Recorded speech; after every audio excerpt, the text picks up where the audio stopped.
guess it's T-minus 12 hours now, just about.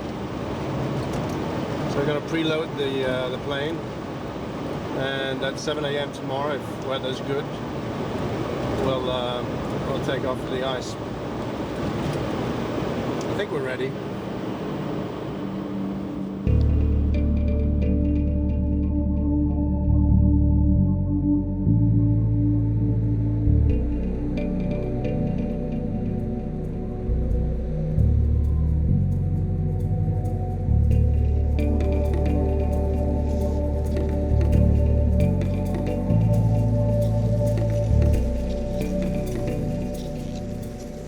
It is difficult to pinpoint the beginning of this journey.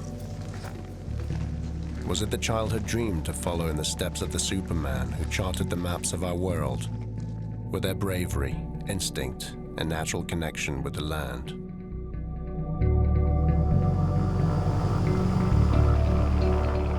Was it the day the thought entered my mind that to make the poles could in fact be within my reach?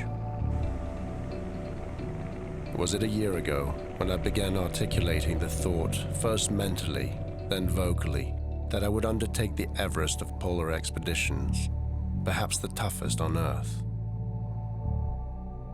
Was it 6 months ago when I stepped up both my training and diet to increase strength and mass so that I could endure the brutal cold and harsh conditions of 6 to 8 weeks on the ice? Was it when, lo and behold, amidst a failing economy, minimal funding came through to greenlight my 2-member centennial expedition to the North Pole to commemorate Perry's first successful reach in 1909? Or is it just now, as I sit in the middle row of a fully booked flight to Minnesota, to undergo a week of shakedown training with polar explorers to test the equipment, the systems, and our capabilities? Conditions here can simulate the Arctic environment, and spending a week on a frozen lake, sleeping in snow, and dropping into a hole in the ice for survival tests can wake you to the realities ahead. Mother plucker! We were leading by example into a wilderness that is endangered. One which is suffering greatly at the hands of climate change. We had a shortage of food, basically. We faced really, really tough traveling conditions. Those decisions that we made in the tent really hindered us from peak performance. We had very reduced visibility. I was physically exhausted. Because I virtually could hardly see a damn thing. Rescue is uncertain. The North Pole is a very, very difficult experience. And traveling to there is the hardest trip in the world. The ice just simply opened up from under me and swallowed me.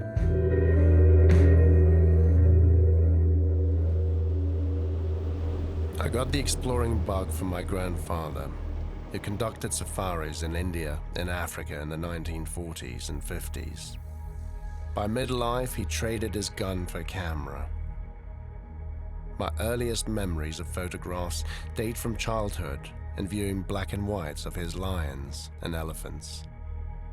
I shot my first pictures of wildlife in Africa when I was 12. From that time on, photography has been my weapon. With images, my mission would be to help people fall in love with their world, because I feel we will not save what we do not love.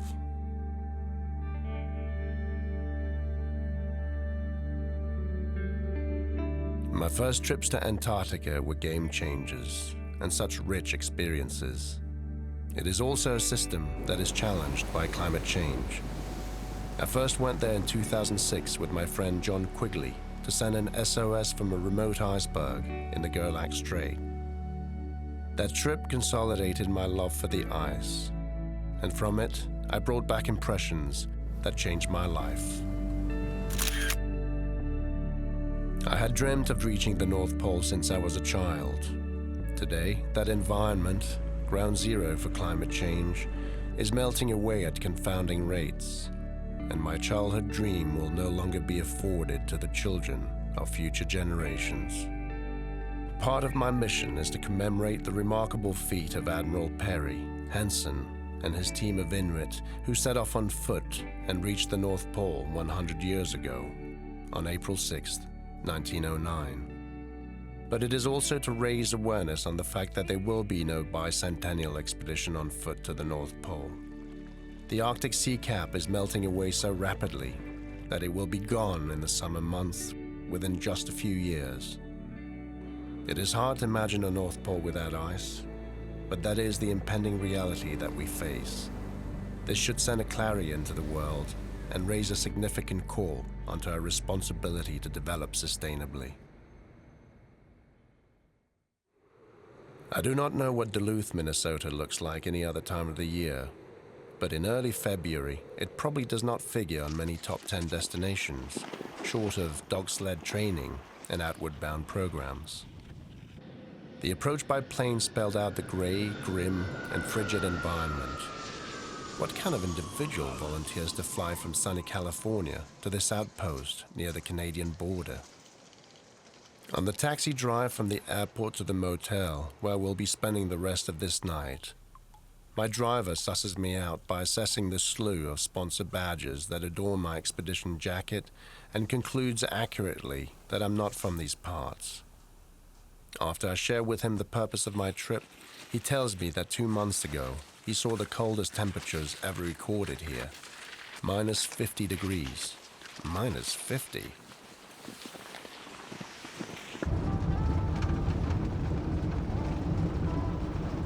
Minnesota, it turns out, can produce conditions that approximate the Arctic environment. The land of 10,000 lakes is ideally suited within the continental United States to train for polar expeditions.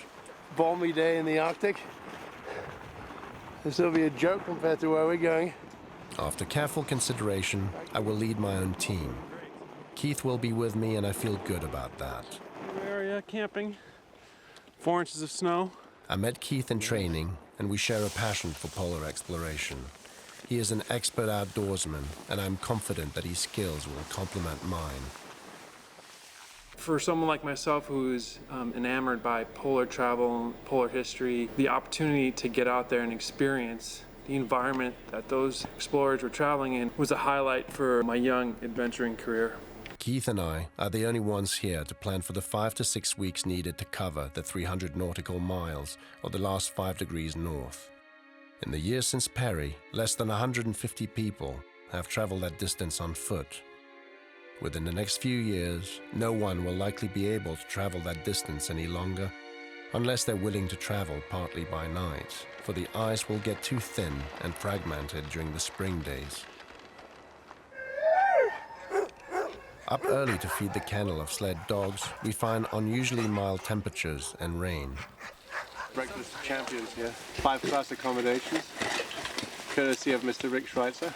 Thank you very much. Rick, the owner of Polar Explorers, later tells me that the Shakedown is designed to dissuade all but the most committed adventurers. In a flat, matter-of-fact tone, he announces that the week has been designed to shake down the less than super fit. It's really beautiful around here. Conditions are a lot milder than they will be in the Arctic. As far as the effort, pulling the sled, it's probably a little harder here. The snow is sticking to the sled, makes it a bit heavier. It's about 200 pounds as it is, this big one here. And that'll be my lifeline for about 6 weeks. All these lakes in Minnesota would be very difficult to travel and hike around in the summer because all those trails that we're walking would be filled with marsh. So you can cut trails in the winter, and that's what we're doing. It's gorgeous around here. The mild temperatures and the rain make for very slushy conditions, and I have some trepidation pulling my 200 pounds of weight. As it turns out, the sled starts gliding in the slush, and before long my body temperature rises to a steady sweat. This will be the biggest challenge in the Great North. Sweat can be deadly. The game hinges on how to regulate the systems to maximize performance while minimizing body heat. Tomorrow will be the first test of endurance with 8 full hours of skiing. My body aches, and as I lay to rest, I am contemplative of my limitations, which silently scream from the depth of my soul. What type of man are you to think you will succeed at this?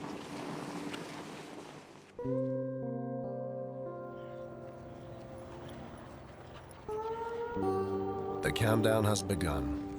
I will set off on March 23rd. March 17th, 2009. Tonight we're going to be honoring Sebastian Copeland, who is traveling to the North Pole to raise awareness about global warming. Global Green's resident architect, trekker, author, and board member, also an Angelino, Sebastian will depart on a 2-month Arctic trip to the North Pole to document ice cap melts to bring further attention to the loss of the Arctic to global warming. Today, the city of West Hollywood made a proclamation of my departure and gifted me with a certificate and a proper send-off at City Hall. It's a great honor to have you recognize this trip. As you've mentioned, the North Pole is a rapidly changing environment. It has had the greatest consecutive ice loss, culminating in the last 2 years with about 500,000 square miles of ice loss in the summer period. That's an area the size of California and Texas combined. Welcome back to Larry King Live. It's now a great pleasure to welcome Sebastian Copeland, the acclaimed photographer and environmental advocate who serves on the board of directors of Global Green USA. His photographs are seen in the book Antarctica, The Global Warning. The foreword, by the way, to this book is by Mikhail Gorbachev and the preface by Leonardo DiCaprio. Larry King had me on the show discussing the importance of creating an international treaty for the protection of the Arctic and how different the Arctic is today than it was 100 years ago. Training for the pole is a daunting task.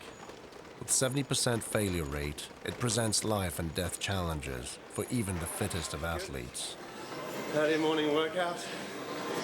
Starts with a 1-hour workout at 7, and a hearty breakfast, and a yoga session for an hour and a half, and do some work and emails, and in the afternoon with an hour and a half hike with a 100-pound vest, and in between just eat a lot of calories. Okay, I want to take him to the Arctic, feed him to the polar bears.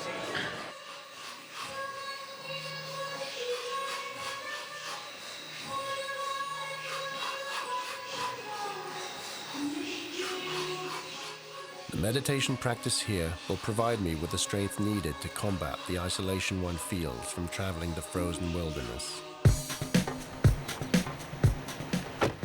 My daily routine then led me to my afternoon hike at Runyon Canyon. I take my 100-pound vest and climb to the grand vistas of Los Angeles. Come on, let's go. All right.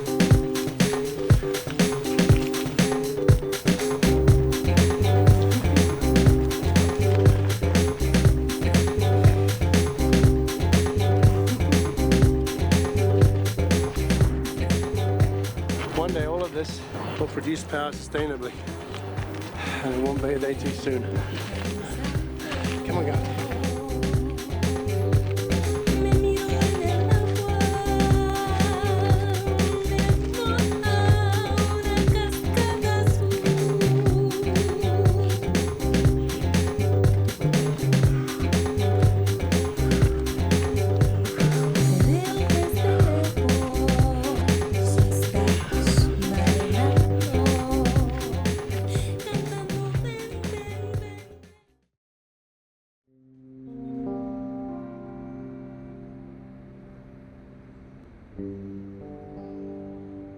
March 18th, 2009.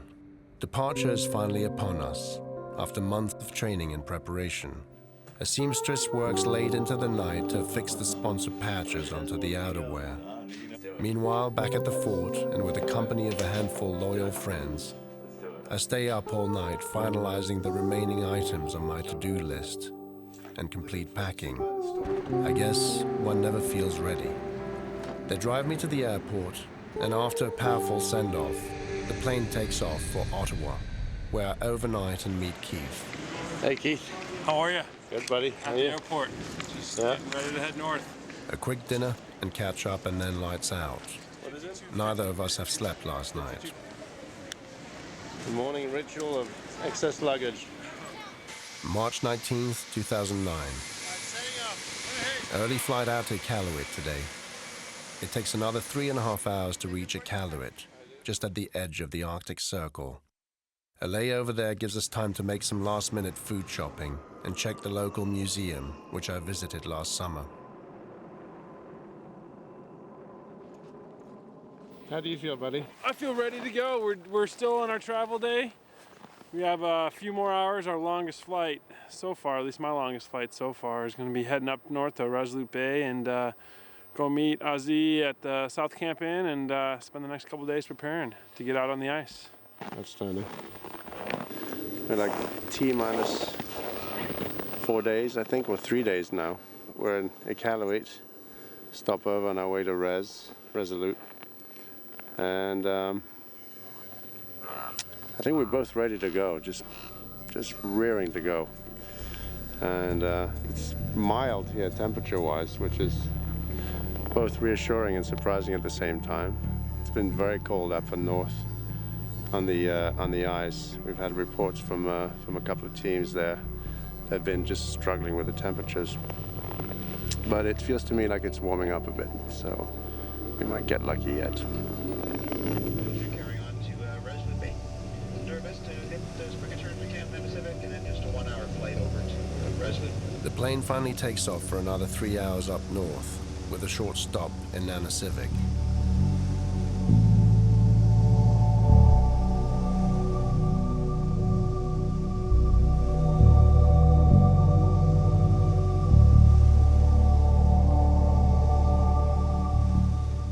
These are familiar steps, retracing the itinerary of my summer, but for one detail. When I landed in Resolute in early July, temperatures had hit a historical high of 67 degrees. Today, it's minus 36 degrees Fahrenheit. We've just touched down in Resolute Bay. That's the last stop after 2 days of travel. Resolute, step 1. This is it. Lovely Resolute. We remind you that smoking is prohibited. It's minus 36 right now. Designated smoking area. The landscape is covered with a sheet of white, and upon walking out of the plane, the air exploded in my lungs like a shot of adrenaline. Resolute is a town of 200 people, but it is the logistics center for all activities in the high Arctic. It has taken 5 planes and 2 days to reach this outpost in the middle of the freezing Arctic, some 3,500 miles north of Los Angeles. The hotel brings back all kinds of memories and some nostalgia. I've spent over a month in and out of this hotel last summer, dreaming of coming back to try the pole. March 20th, 2009. Woke up today to find Keith already downstairs. We spent a few hours organizing our food allotment for the first 20 days, which is when we'll get our first resupply. This is a ration for 5 days. You got your cereal.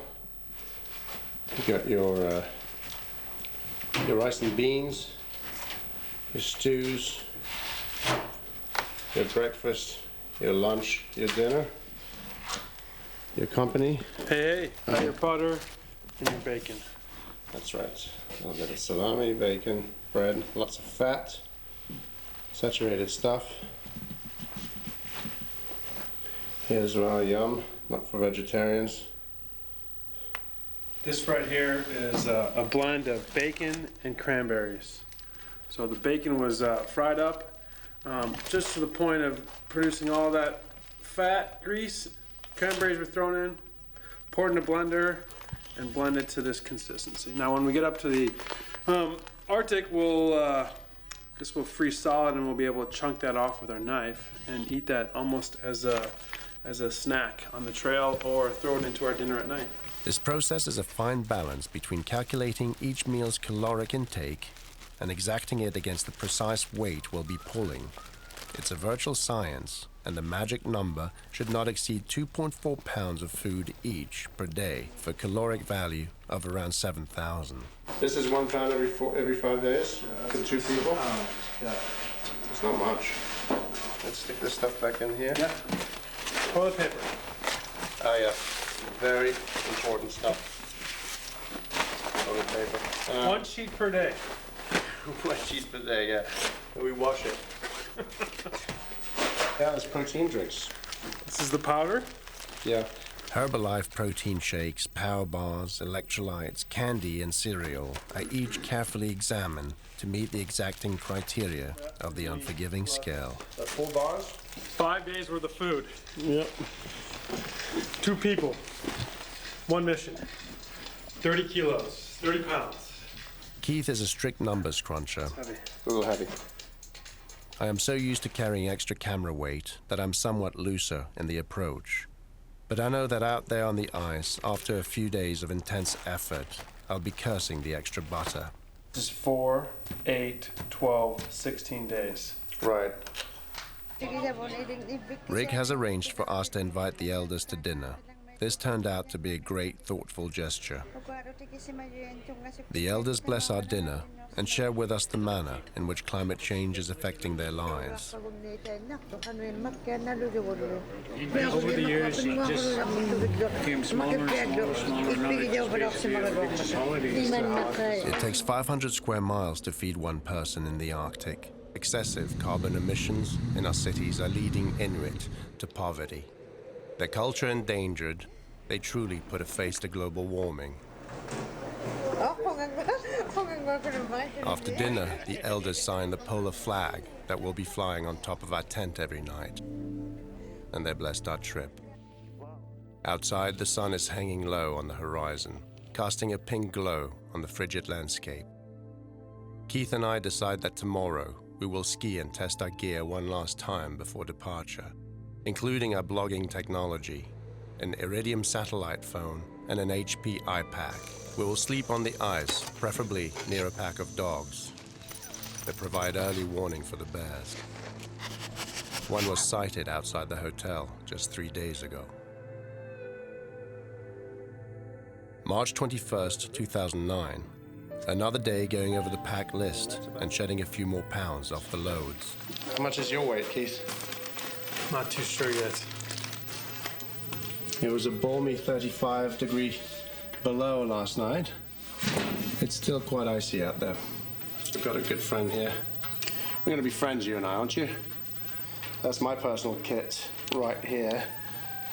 Keith has got about the same. Camera equipment and GPS, iron batteries, easy chair, which is a killer item. In the tent, works like this, and this is more comfortable than most sofas. The cold kit here for the colder days, and then this one here for the warmer days. Socks, underwear, not many of them, as you can tell, for a month and a half or so. Face gear, headgear, glasses, the iPod, of course, and then the base layers, the boots, those are important, quite a few pairs of gloves, windstopper vest, over mitts, inner layer for the boots, water and thermos, and then finally, of course, the sledge. We're waiting for Keith's sledge to arrive in Resolute, as it did not make it on time for the scheduled flight on the way in. Fingers crossed that it arrives today by cargo, otherwise we'll lose a day. There are always rich encounters in Resolute. People who, like us, wait for the go-ahead on their way to make their dream come true. Take Taka and Catlin, for instance, who have crossed the Chinese Gobi Desert on foot, over 4,000 kilometers in 6 months. Or Michele, who is on his footing of departure for a solo trip from the South Camp Inn to the magnetic 1996 North Pole. Michele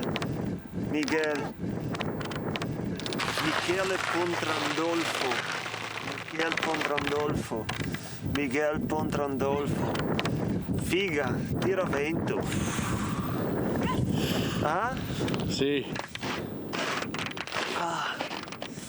Gobi refers to the type of desert that it is as opposed to its geographic location. So there's lots of Gobi deserts around the world, but the Taklahama Desert happens to be the largest of the Gobi deserts, so people tend to call it the Gobi Desert. We started in the middle of the Gobi Desert, kind of plus 40 degrees Celsius, and as we moved east through the winter, it got colder and colder to about averaging about minus 35 for about a 2-month period. How does this compare to this weather here? This feels considerably colder. I think minus 35 is quite different to minus 40. I think minus 40 and below is quite a big jump. For some reason it feels considerably different, but up here you get much stronger winds and the wind chill is a lot worse than what we had in China. And we walked from the westerly point of the Great Wall, and we walked right out across it and then up over the Grueling mountain range, which again is just a massive mountain range in northern China, and then headed out all the way across to northern Korea. How long did it take you to do this? That took us about 6 months, give or take a few days. 167 days it took us, with only 3 days off, which is a long time. 1, 2, 3. Final packing of the sledges. They weigh in at 190 pounds, including fuel, which is better than I had anticipated. Alrighty. That should be just about the... Yeah, it's close. 160. We have confirmation, weather pending, that we'll be wheels off at 7 a.m. T-minus 10 hours. Oh, I know why. What's that? Because you got your extra food in there. Yeah, right? The toilet paper. Toilet paper, yeah. We're T-minus 11 hours now. So after 8 months of waiting and planning and suspense and, you know, whether sponsors will come through or not and all the training and everything else. Well, if weather permits and everything goes according to plan, of course, which in these parts often doesn't, but right now anyhow we're leaving tomorrow morning at 7. It's 8 o'clock now, so in the evening, so 7 a.m. tomorrow. And can I just ask, just purely for me, more than just so much the camera, but why you chosen to do this? Well, other than the obvious answers are, it's the centennial of Peary's reach of the North Pole in 1909. It's clear that there won't be a bicentennial because the ice is just changing so rapidly. It's melting so quickly, and it still gets very cold in the winter, but it just warms up very rapidly, and then all of a sudden it's gone, and anytime soon it'll be gone in the summer months. But I think the underlying story of any of those Arctic stories, and I think anyone who travels in these parts would know, is that part of those trips is also just trying to find yourself in the process. So it's all kinds of adventure, and it's a climate message, and at the end of the day it's a personal journey. And what are you expecting to get out of it as a personal journey? Well, hopefully not a frostbite anywhere, but some peace, I think. What I like especially about those long solitary days walking is the meditation. Just to be in a mental space that's just your own, in communion with nature, and feeding your soul in that process with seeking to soak up everything that surrounds you and the beauty and the uniqueness of that situation, and by virtue of that, I think one feels pretty unique in that moment as well. So that's the idea. You'll go tomorrow. Go tomorrow, yeah. How many hours? 7. 7 o'clock? 7 o'clock. Yeah, we leave tomorrow morning at 7. And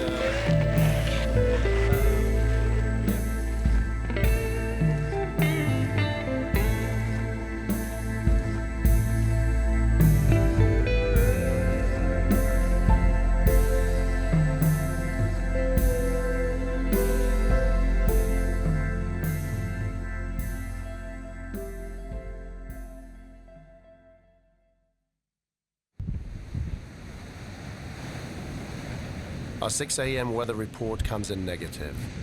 Our team on the ice reports low vis, and we're back to bed until an 8 a.m. update. all right, beautiful downtown Resolute. This is the South Camp Inn. You giving us a send-off? Huh? You giving us a send-off? Oh, yeah. At 9:30, Steve at Ken Borek calls asking if we're ready to go. Like two bats out of purgatory, Keith and I are on the go. Here we are, in the van, first step of the process. Getting out to the airport. Reality sets in on the way, and we both contemplate our impending experience. Our friends at the South Camp Inn give us a solemn blessing, and we ride in silence to the airport.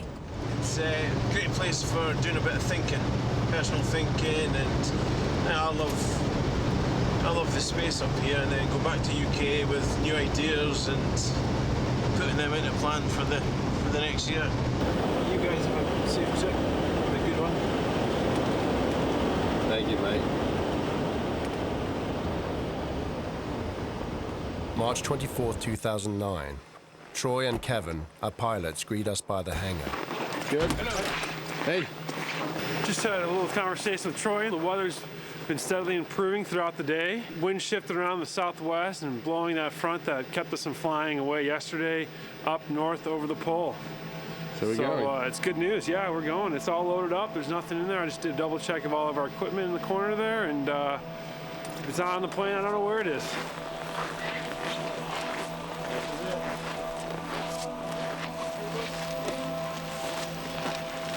You all ready then, Sid? Ready? All ready? Yeah, we're ready. All right, mate. I'll see you on the other side. Yeah, so there's a safety card in the back.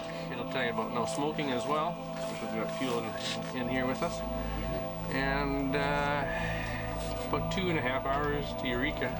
Excited? Always a little bit of nervous energy on this on the start of something like this, but excited to be moving out there.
Hours, and we land in Eureka for refueling.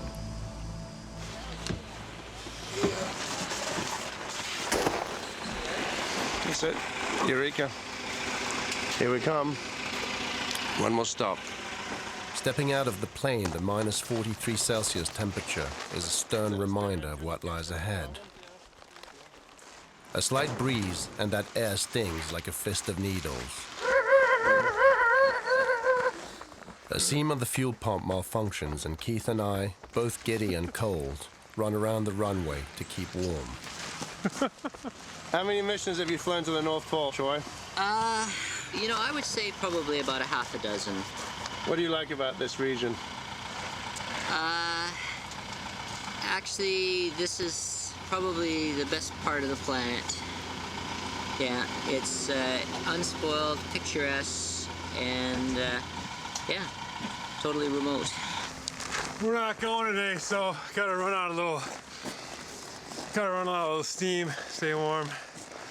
Possibly a little frustration in there, but hey, we'll have plenty of time on the ice. Well, the weather closed in on the ice, so we're in Eureka. We're about to take off, and now we're going to have to wait a couple of hours and see what happens, and perhaps overnight here, which could spell trouble. Sometimes you overnight, and then it becomes over 2 nights, and over 3 nights, and over 4 nights. Well, the weather went out at the resupply point. Basically fogged in, so we can hold for a couple hours, and then we'll be out of duty day by then, and we'll have to wait for tomorrow. So possibly we'll end up overnighting here, or else having to go back to Resolute. The last bastion of civility before heading to the ice Eureka is a station battered by the merciless lashings of the Great North. The vehicles that make it there know they've reached the end of the line and are resolved to finish here without ceremony. The men who drive them have stern faces shaped by their pioneering spirit. As with frontier towns of the past, people here are lured by opportunity. But as the lines on their faces deepen, they all seem to soften internally, moved by the power of this harsh desert and surprised by the answers that come to them from questions they had not sought to ask. Eventually, it would seem, everyone is forced to ponder the same question: who am I, and why am I here? In the white, stark vastness of the Great North, answers come easier because there aren't as many places to hide.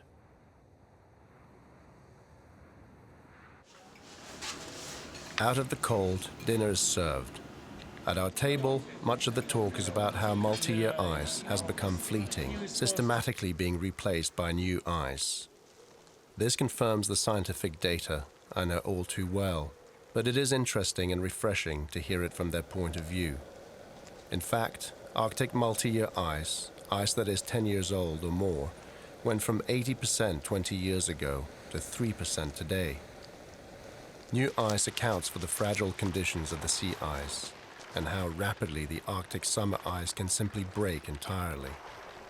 It also factors why, in a short matter of time, explorers will likely no longer have a window to reach the pole as we are attempting to. We will spend the night here tonight and pray for our marching orders in the morning. Next update is at 7 a.m. Hopefully Sedna, the Inuit goddess of the ice, will be on our side. I think that's finally it. Last leg. Leaving Eureka and dropping to the ice. In about 2 hours, we should be on the pack ice on our way to the North Pole.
Position and making sure your seat belt is fastened on these planes.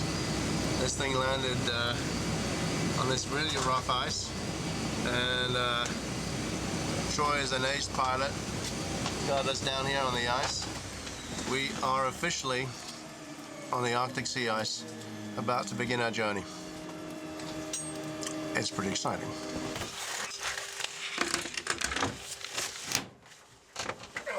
another group. Welcome to nowhere.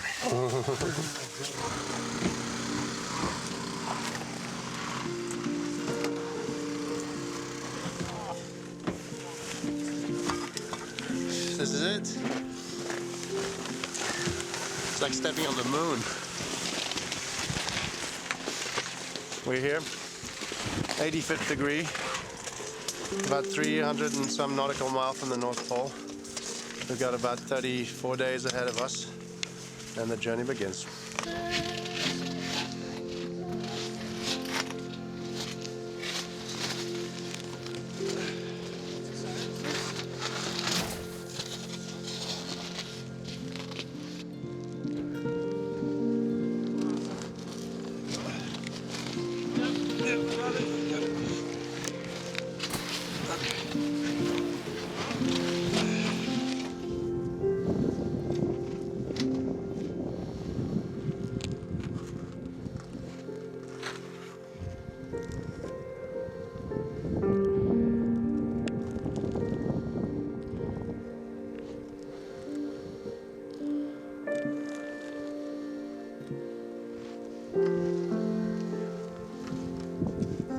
That was an awesome flight, Troy. Thank you so much. Well, best of luck. You know, best of luck getting to the pole.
These are the luxury accommodations here at the Polar Inn.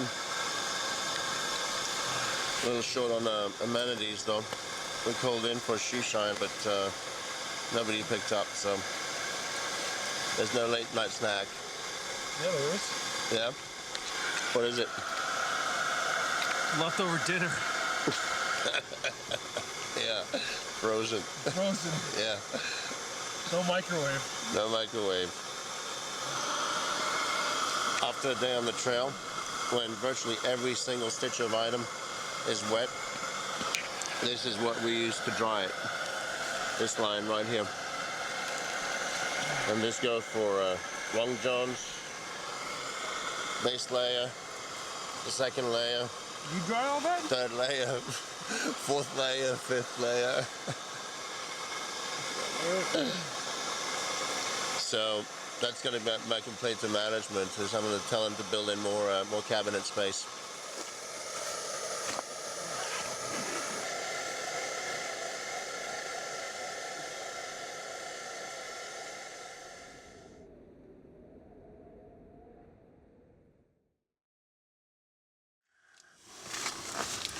What happened to the stove? It's out.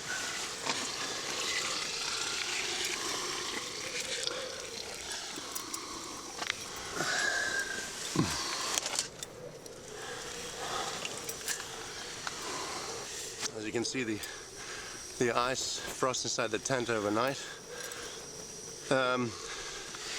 We get the heat up with the heaters in the evenings and then in the morning again.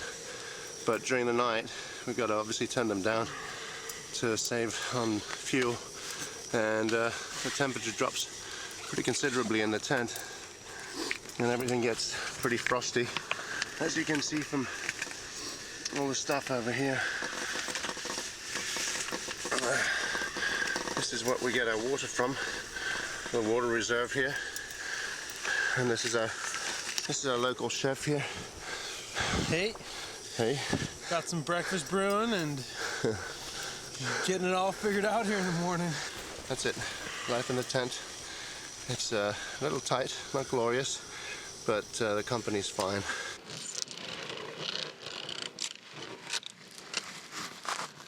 Second day, and we are bushed. The ice is clumpy as we negotiated a field of rubble that was pretty discouraging.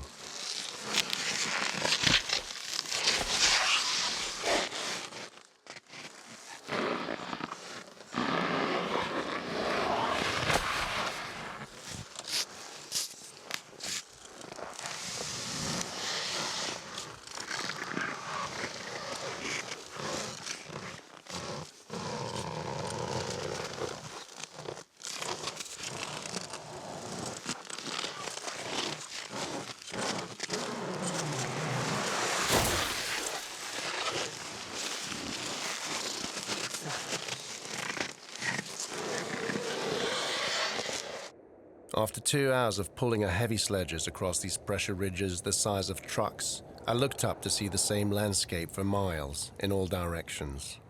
Well, this is day 3. It's been pretty cold so far. It's sunny every day at least, that's pretty good. But we've had between minus 34 and minus 40.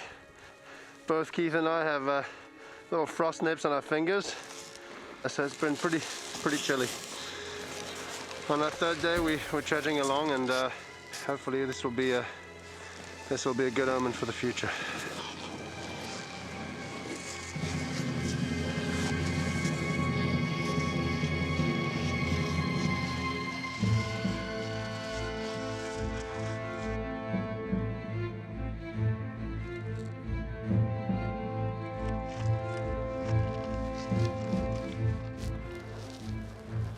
Like Sisyphus and his rock, we pull our heavy sledges across this uneven, icy landscape, one step after the next, occasionally cursing our decision to be here in the first place. Day 5, north.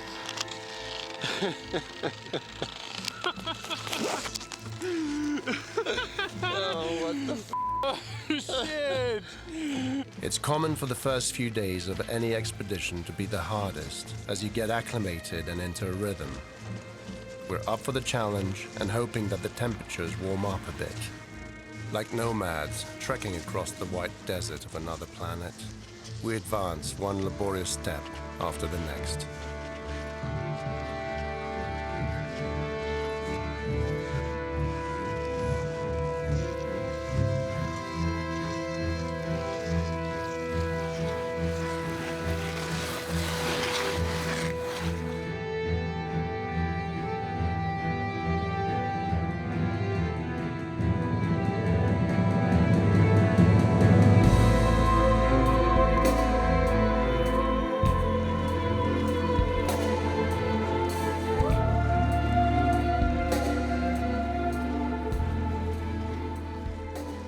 A gale grew from the west.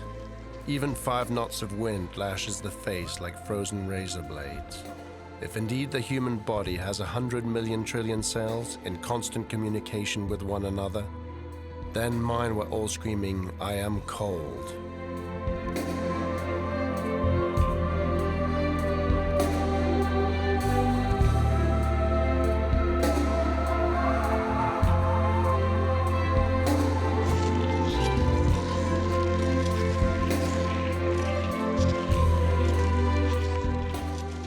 Cold temperatures crystallize the water deposits, preventing them from bonding with the ice. The result is like pulling the 200-pound sledge through sand. The terrain is never flat, even when hitting nice pans, which has been rare. Mostly it has been rubble fields, which slow us down and can be quite discouraging when they sprawl on for miles. The mood varies between euphoric and upbeat, and frustrated and doubtful.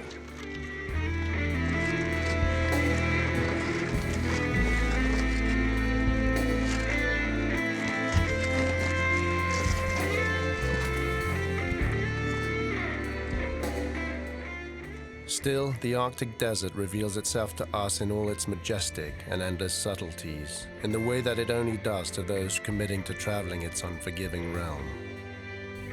The lunar vistas are simply breathtaking. No life here, and no sounds, but for the cruddy break of our feet on the ice and our constant marching companion, the steady and heavy rhythm of our breath.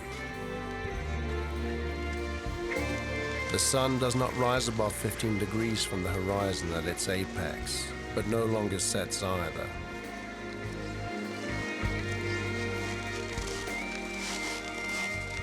All this in the silent and lonely universe of the intense effort, punctuated only by the sound of heavy breathing and the endless sunset of the midnight sun.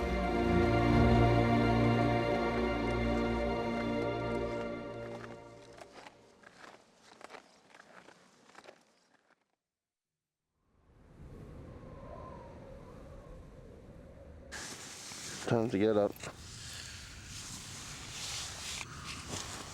We started late today as the wind from the south was shaking the tent all night.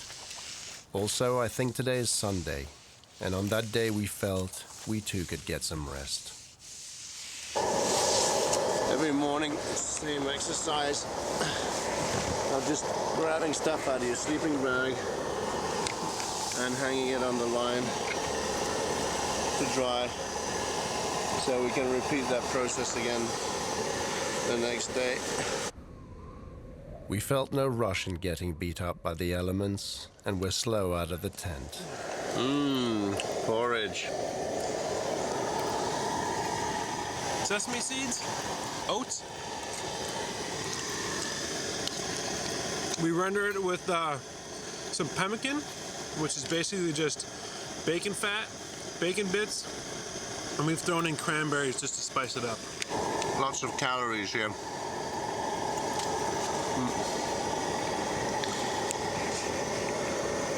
Make up for what we're going to burn today.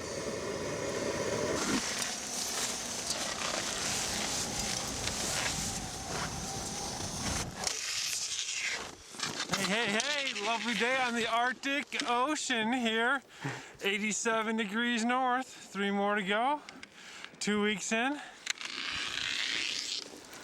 That's our live commentator for you. 3 hours in, we came across our first large open lead, and with it came the black color of the Arctic Ocean, which of course is constantly below our feet. It's all open water. That's what we're seeing steaming there. It's open from all the way there and back here. About here it looks like it closes. So that's what we're going to try and do, is cross it over there. It was a complex system of cracks in the ice, generated by the awesome power of currents and winds. And after following its banks for a while, we finally found a crossing point. When a lead freshly forms, it can actually undulate, rubber ice. So it had some flex, and we were okay with how much flex it had. It's good.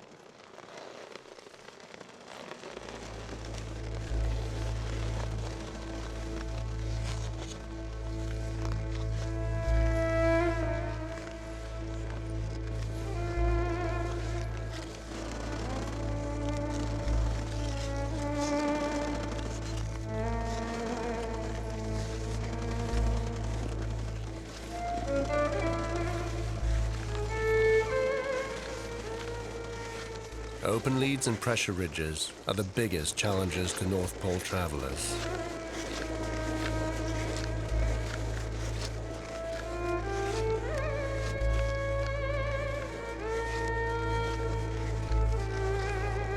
We hurried as the environment was rapidly changing and the lead widening.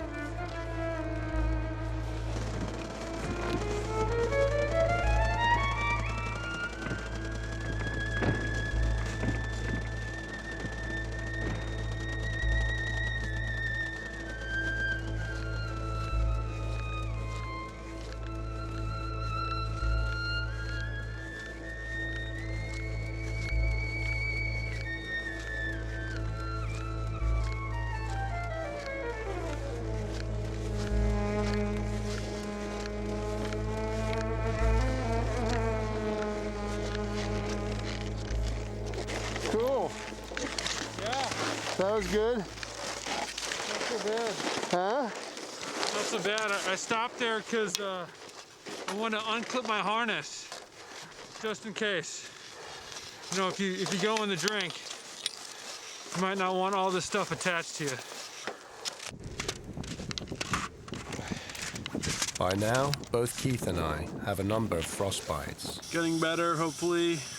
One here and one there. This is certainly not uncommon when traveling regions where men have no business spending any amount of time in. But those nips have to be carefully monitored, or the risk could be loss. On day 16, got Arctic 2, Sebastian 8. This was another tough day. But it will change. We keep heading north.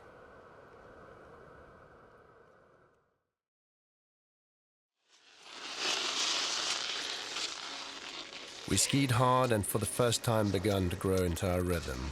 We might have done better mileage, but for the many rubble areas we're still dealing with. This quantity of rubble and pressure ridges is consistent with newly formed and therefore weaker ice. Multi-year ice, which is almost all gone in the Arctic Sea, tends to be thicker and smoother. It has more structural integrity. It is amazing to consider the awesome power of currents and winds, crushing multi-tons chunk of solid ice like twigs and piling them on top of one another like an auto salvage yard.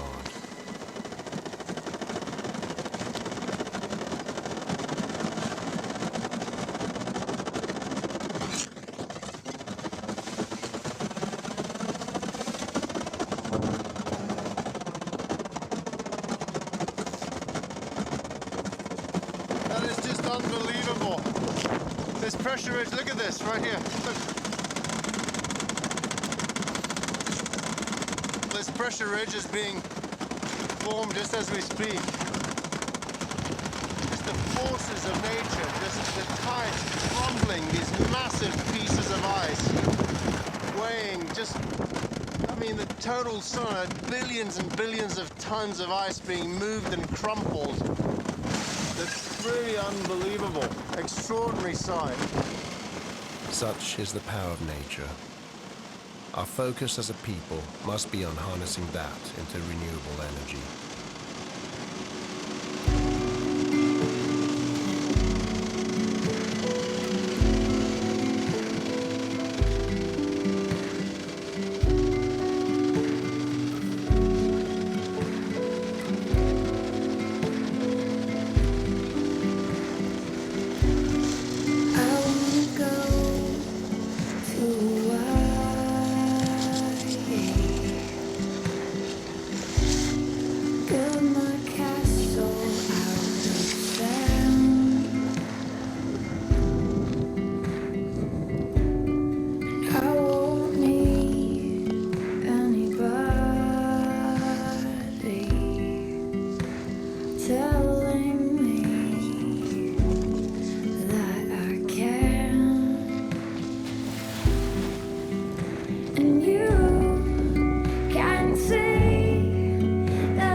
Arctic Ocean. Yeah, that's a little boat creation. Not Cancun, but it does work as a raft. Today was a grind. There were no gimmies, no freebies, no mulligans. No, this one's on the house or first ball in. Nothing but hard-earned slow miles. We had essentially a blizzard. The stress of the cold was challenging. I had the good fortune of fogging both of my goggles that day. We had temperatures minus 46 Fahrenheit. So I was forced to relinquish my position in the lead. You know, you never know what to expect. Once we got resupplied, there was a sort of a break of our rhythm. And our second ration of 15 days was a little short. Which gave us food shortages. It's tough being out there with someone when you're both food stressed. We were hungry a lot. It's what you focus on so much. Keith was just beat up at the end of that day. It really pushed me mentally. What are you doing here, Hager? I'm just getting ready to send a dispatch with our PDA unit and Iridium satellite phone. This uplinks with the satellites, and we're able to send images and text messages and our position so that folks back at home can virtually join our adventure. Hi, this is Sebastian reporting from the Harry Centennial North Pole Expedition. I'm here with Keith. Happy Easter to those that are celebrating. Thank you for all the well wishes for my birthday, which is today. I'd like to especially say hello to my lovely wife, Stacy. It means a lot to hear that from you guys. My son Keegan and all of my family. We're beginning to feel a little fatigued. We've also cut down on our weight by abandoning some of our food. We needed to cut down on weight, otherwise we're not going to make the pull in time. And Keith and I are both very grateful for your attention and for keeping up with the adventure. Over and out.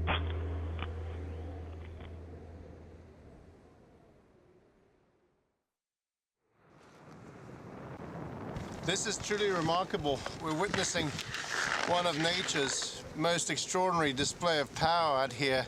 This lead that's been blocking our way is actually closing. So the two plates are coming together, and it's in fact what is creating these pressure ridges around here. But it looks like if we're lucky, this whole lead is going to close up and we're going to be able to cross it over.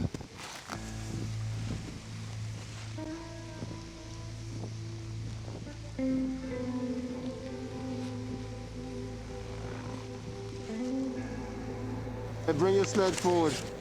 The Arctic terrain can be unrelenting and unflinching. Yard by yard, we negotiated the broken ice boulders. The mix of cruddy, powdery snow swallowed up the sledge's rails, as if dragging them through syrup. Each section led to another chaotic and random display of nature's forces. Yeah.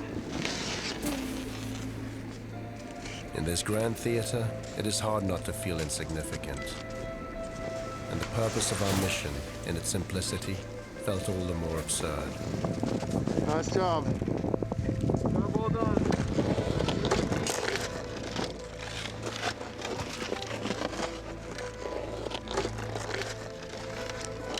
Try and imagine a giant crumbled cake. Throw it in the deep freeze, and now reduce your size to about an inch. Strap on some skis, and decide to cross it. Sometimes the best thing to do is just to put one foot in front of the other and move forward without thinking.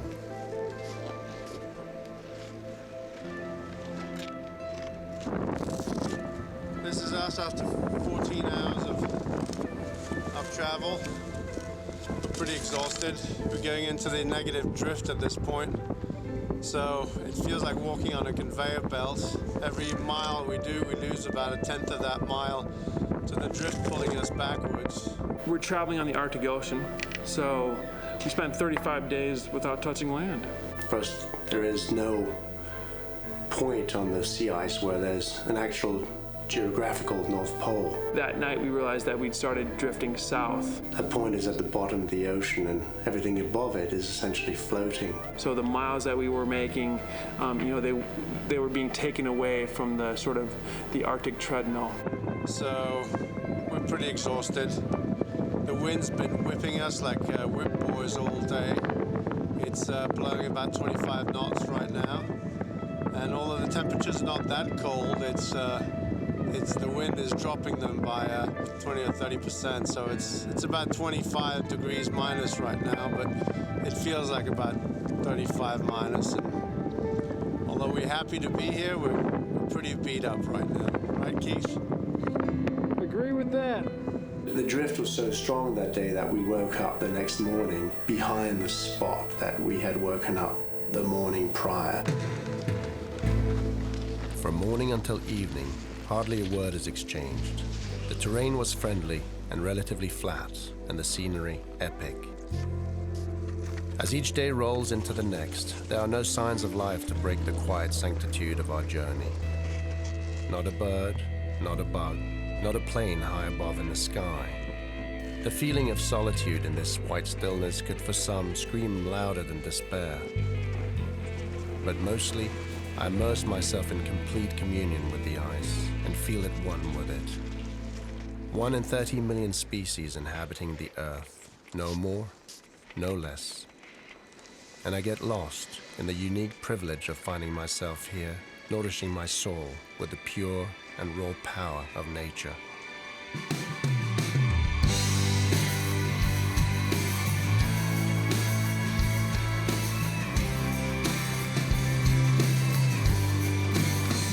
We came upon an enormous system of meltways frozen over, remaining most likely from the summer. Huge waterways looking like rivers, stretching for miles east and west. It spells the ominous demise of the Arctic summer ice. Indeed, while it is predicted to break entirely in the summer period by as early as 2013, privately scientists fear it might have happened last summer and could any time hereafter.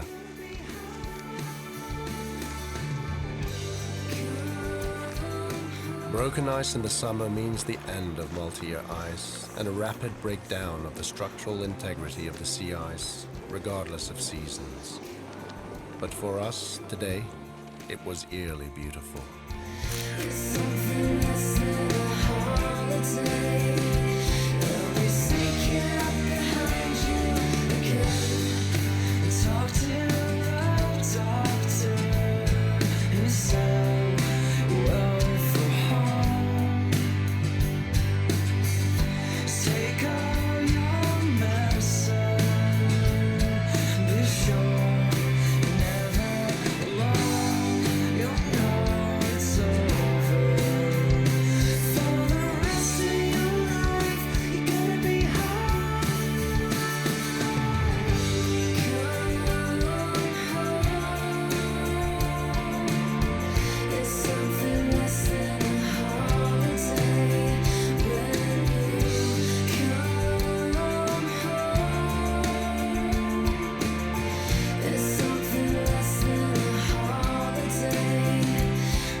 All cold environments are challenging to shoot in.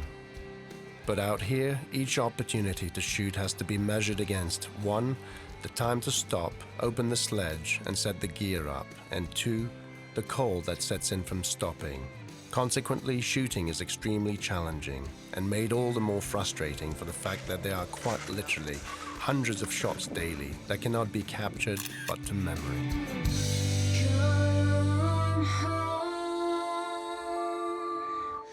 It's something less than a holiday when you come home.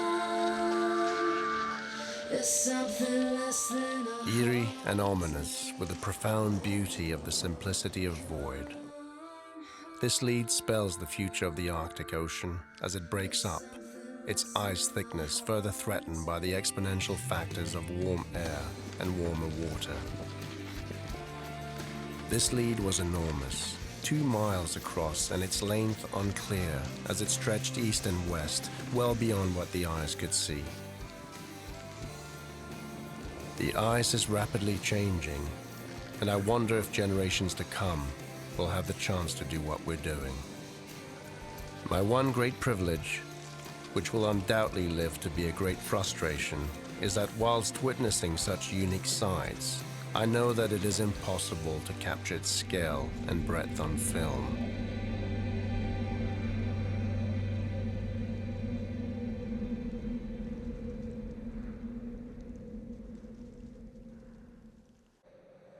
When the sky is overcast out here, all manners of depth, perspective, and height disappear.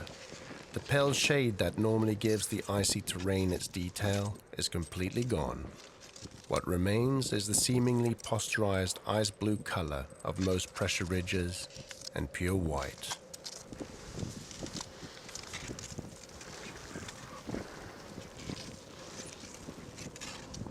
The morale was low as yet another reality sunk in. At the rate we've been going, we'll not make the pole on time to exit through Borneo. So the additional challenge is set. The race against the clock is on. We need to average 12 nautical miles a day, which we've not done so far, and not for lack of trying. Besides, we're drifting south. We lost a mile last night, and by the time we wake up, we'll have lost another mile. The drift is taking us backwards, which is not unusual. We'll re-strategize, but for now, we're dead tired, and we'll seek sleep for counsel.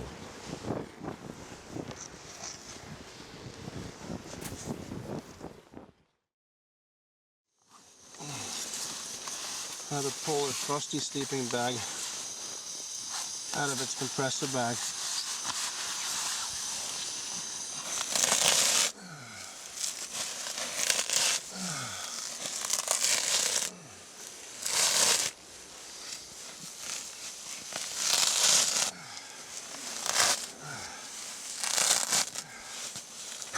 I'm actually shivering right now, so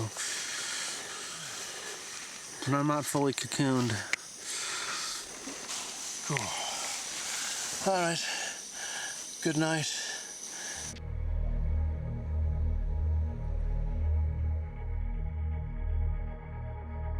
I cannot help but think of Perry, Hansen, and the 4 Inuit on their team, and how after reaching the pole on April 6, 1909, they then had to face the unassisted return to land for many more months of journeying. There were no satellite phones, no blogs, no power bars, no technology-developed fabrics, no nylon tents.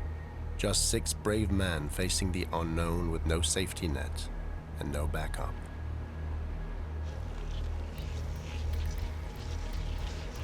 The race for the pole is still on.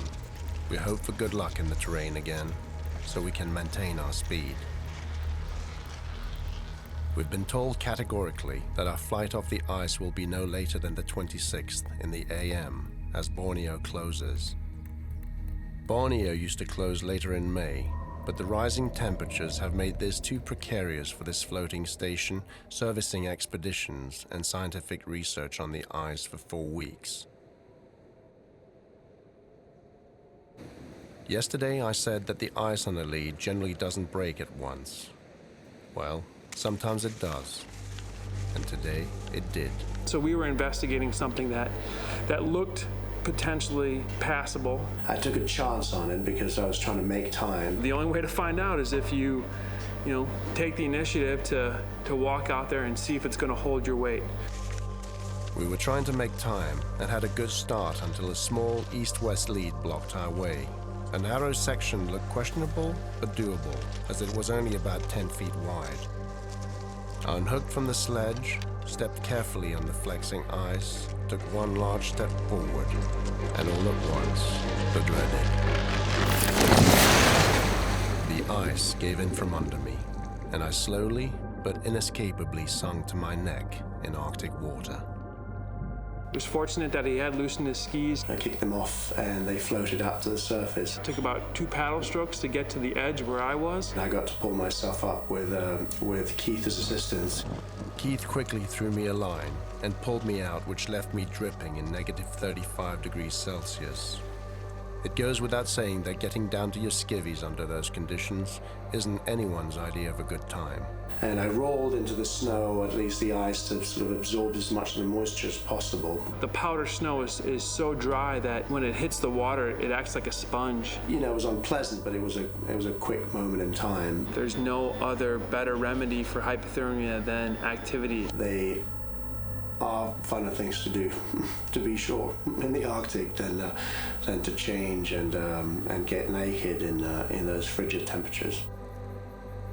One of the great lessons of this environment is that there are no timeouts, no quitting, and no savior. The mess you're in is yours to clean, and this responsibility works anywhere.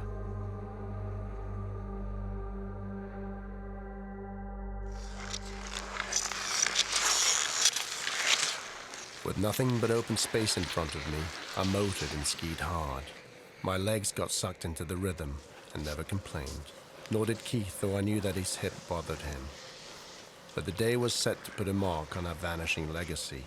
Each hour that passed was punctuated by the pleasing speed that would define our last traveling day, and the looming and steady creep of a countdown that brought a mix of relief and sadness. The last few days have been the toughest, but today, in spite of the wind's chill, we're eating miles and feel unstoppable.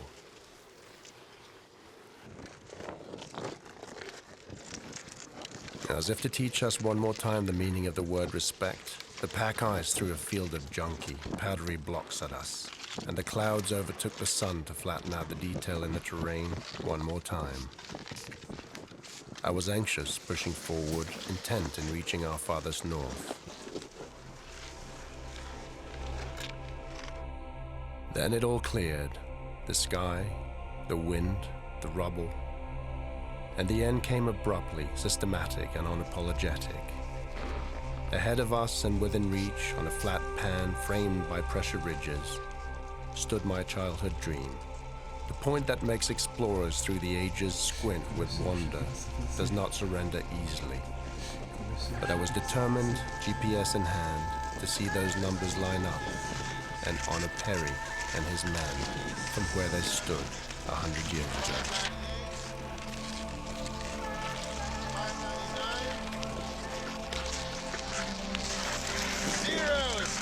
This is it, right here. This is it. This is right the North Pole, right here. From this point forth, no matter where you go, no matter what direction I go, I'm going south. And here's the other thing. If I do this, let's see.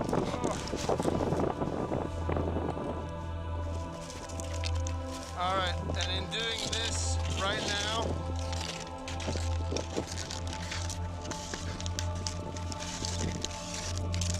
I've walked through every single time zone on the planet. This is it. That's the North Pole right here. The top of the world. We made it. It's pretty exciting. And in seconds, just like that, it was gone. That point from which any step heads south, the top of the world, where all longitudinal lines blend and all time zones meet, where the world rotates below your feet. That point was mine for one brief, ethereal instant, and then no more.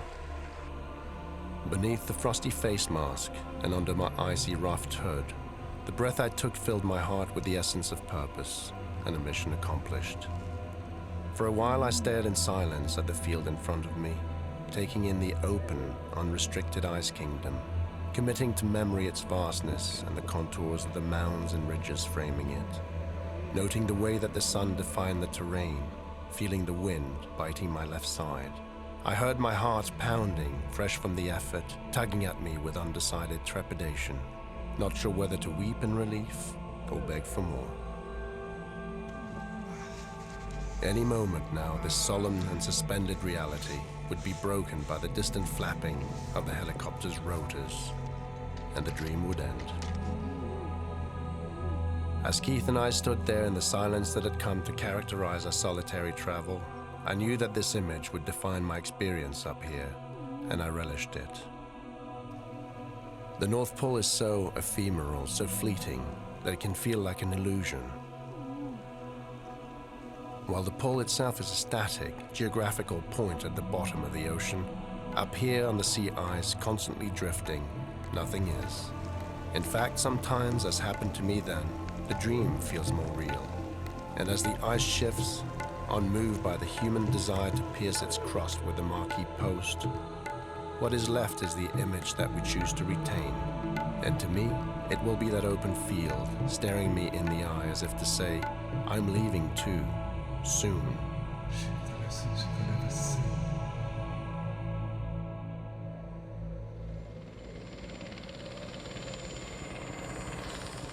In the distance, the wind carried the unmistakable flapping of the Mi-8's rotors. Invisible at first, the heavy craft appeared south of us.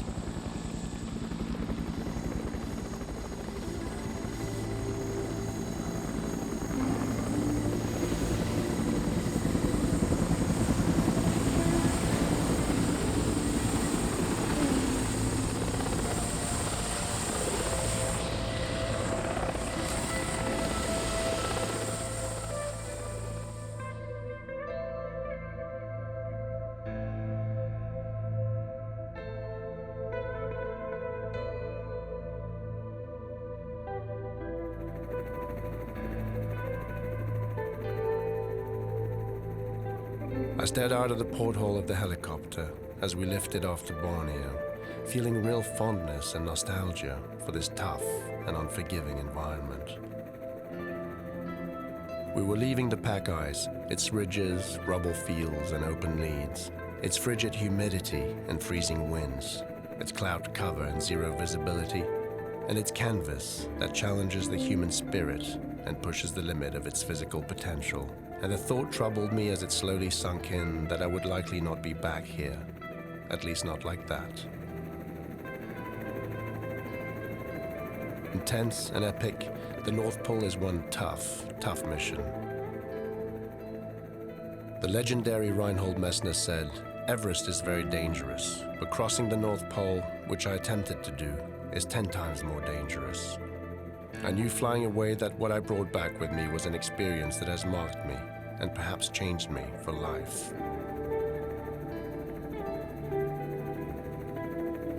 After 5 weeks of this epic adventure, I know that re-entry will be a challenge. But all things do come to an end, and I could really use a sandwich. I reflect on humans' amazing ability to survive in one of the harshest environments on Earth. As the world celebrates Earth Day, I think of how important it is to get out of this false sense of security that we've developed as cities dwellers.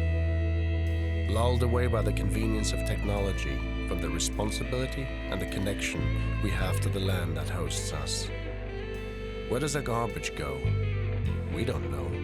What is the true impact of our electrical power source, and what is our consumption? Indigenous cultures have an innate sense of renewable and sustainable living because it is logical.